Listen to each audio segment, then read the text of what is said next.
How to change email on WhatsApp. Are you guys facing issues to change your email on WhatsApp? If that's so, then this video might help you out. Without further ado, let's get started. First of all, open WhatsApp on your mobile device.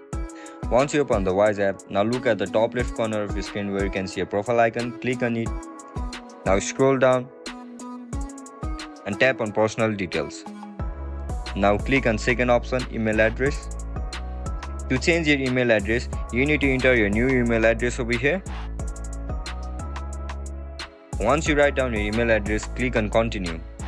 To change your email address, you need to write down the password that you used to log in before.